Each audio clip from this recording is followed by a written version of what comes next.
to be going on with our Module 15, and today we're doing Lesson 15.3, which is solving volume equations. Guys, I'm going to just say this before we start, but what we do in this lesson is going to be a little bit tricky. And what I noticed on the homework worksheet that I assigned was that the questions were not as tricky as the ones that are in the lesson. So if you feel a little overwhelmed during the lesson, don't worry too much. I would give the homework a shot first before you let yourself get overwhelmed. And then remember that there's office hours. I think today, I don't know what day is what because I make these videos in advance. I think this is a Thursday lesson. Let me check. Yes, so you're gonna have office hours today. And if you have any questions on any of this, you can ask, okay? So don't stress. Now that being said, we're gonna start off with actually doing the Explore activity today. Okay, so using the volume of a rectangular prism, we're gonna be able to find a missing piece of an equation. So I think we did this with area. Yes, we did. We did it with area, where we know the area, we knew the length, and we were trying to find the width. Or for a triangle, let's say, we knew the base and we knew the area and we had to find the height, right? It's the same thing here, but this time we're just dealing with volume. So what we're going to do is we're going to label what we know, just like I did with the area questions, and we're going to solve for the one we're trying to find by most likely using the rules that we learned when we learned how to solve equations. Okay? So for this first example in this Explore activity, Samuel has an ant farm with a volume of 375 cubic inches.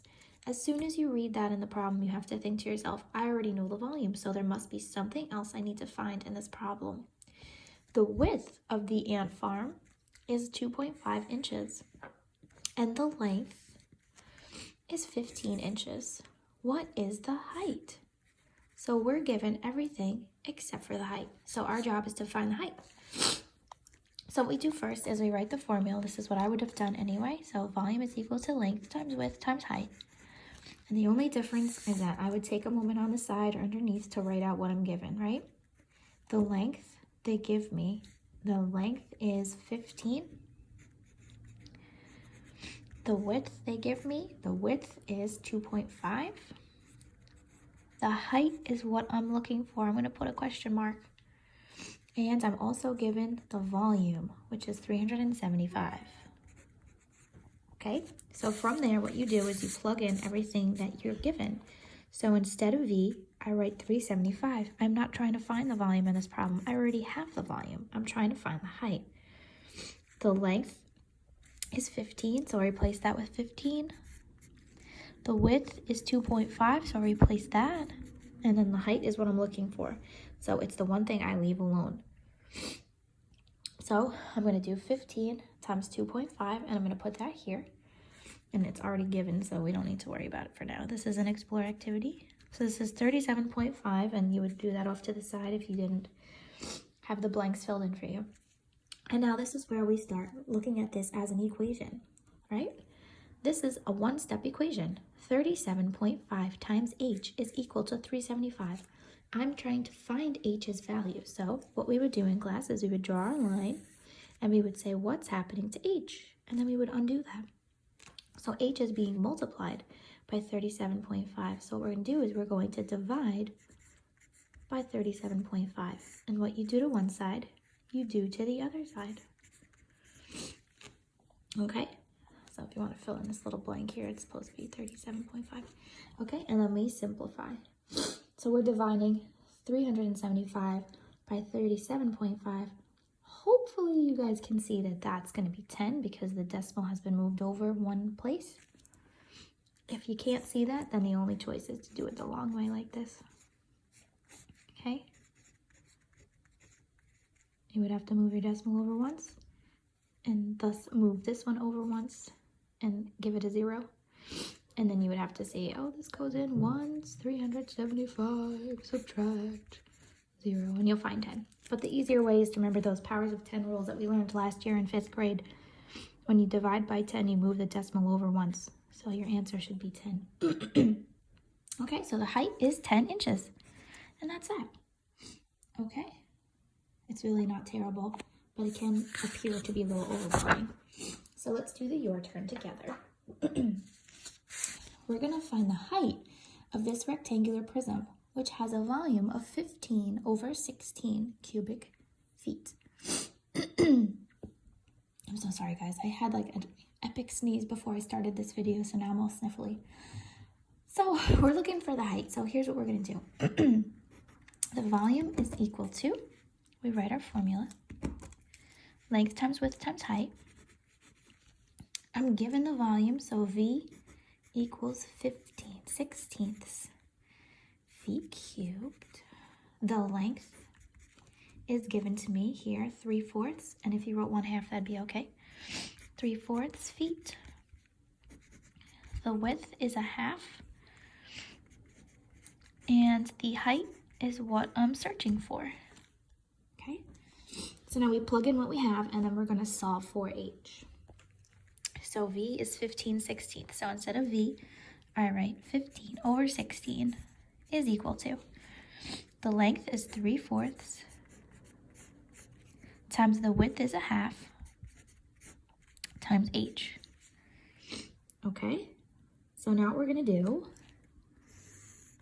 we're going to multiply the 3/4 times 1/2 together first so that we can start solving. I'm going to rewrite my 15/16 on this side to keep myself organized. 3/4 times 1/2 is 3 times 1, which is 3, over 4 times 2, which is 8. 3/8 H. Okay, so now here we are with a one-step equation. What we would normally be doing here is saying, oh, what's happening to H? And then we're going to undo that, right? So H is being multiplied by 3/8. So to undo that, we're going to be dividing by 3/8. And hopefully everybody remembers what I told you guys you can do. If you have to get rid of a fraction, you multiply by its reciprocal. So 8/3 is going to get rid of this. What you do to one side, you do to the other side. Okay? So here, my H is now alone on this side. And let's see what happens over here. Miss Morano's trick should be shouting at you right now. 3 goes into 3 once.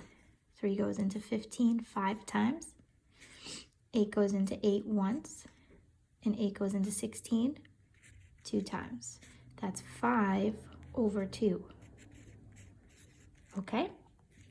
So what you want to do is you want to look at what kind of format your original numbers were in to decide if you should write your answer as a decimal or as a fraction. So they were all written as a fraction. So we're going to leave this as a fraction. However, this is improper. So instead of 5/2, let's write it as a mixed number. Okay? Hopefully 5/2 is one of the ones that we know, but if you don't, it's okay. 2 goes into 5 2 times, which is 4, which leaves us with a remainder of 1, and you keep your denominator. 5/2 is equal to 2.5, and that was feet. So your height is 2.5 feet. Voila! Okay. Now, of course, we have multi-step problems, and that means that we just have, you know, a little extra to do, right? So for this one, what we're looking at is a cubic foot of water equals approximately 7.5 gallons and weighs approximately 62.43 pounds. So what you're going to notice is in this problem, we are given the amount that the classroom aquarium can hold in gallons. Okay? The volume is given to us in gallons. If they're telling us how much it can hold, that's the volume. It's in gallons. Then they're giving us the dimensions of the aquarium in feet.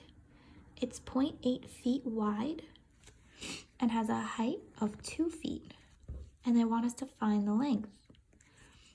So what makes this a multi-step problem is the fact that we have to not only find the length, but we have to deal with our volume, which is in gallons, and our dimensions, which are in feet.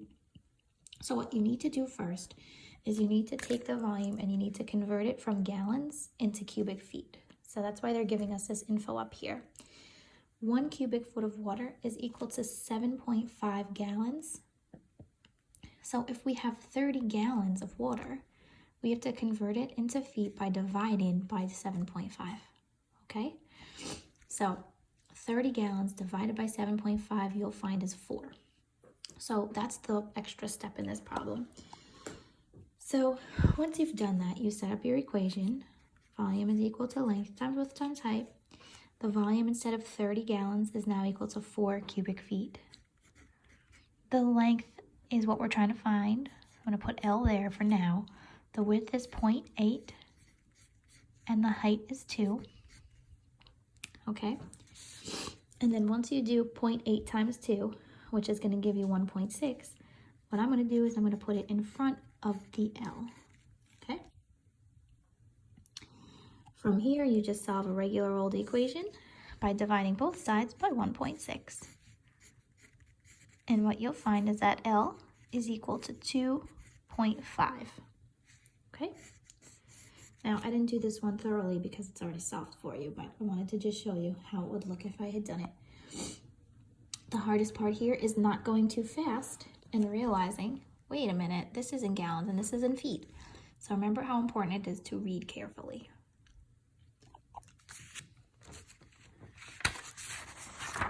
The your turn here, it's the same thing. An aquarium holds 33.75 gallons of water. Okay, it has a length of 2 feet and a height of 1.5 feet. What is the width of the aquarium? Okay, so on the previous page, we saw that there are 1 cubic foot of water is equal to 7.5 gallons. So if we need to convert these gallons into feet, what you're going to do before you begin is take this 33.75 and divide it by 7.5. Okay, so why don't you pause this, give this one a shot. If you can do this, then you'll be fine with the rest of everything else. Okay, and this is the last question, and if you can get this one done, you'll be fine. So pause, try it, and then check your answer.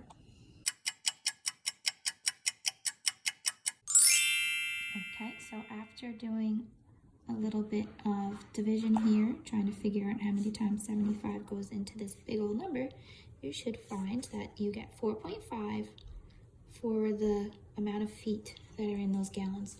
So when you set up your volume problem, you should have volume is 4.5, length is 2, width is what we're looking for, and the height is 1.5. So after plugging it all in and solving, you should find that the width is 1.5 feet. Okay, and that's it for this lesson, guys. So again, if you have any questions, remember that there's office hours today, so you can try your homework, and then if you really can't figure one out, you can just pop in during that 40-minute period and I will help you with your questions. Okay, have fun.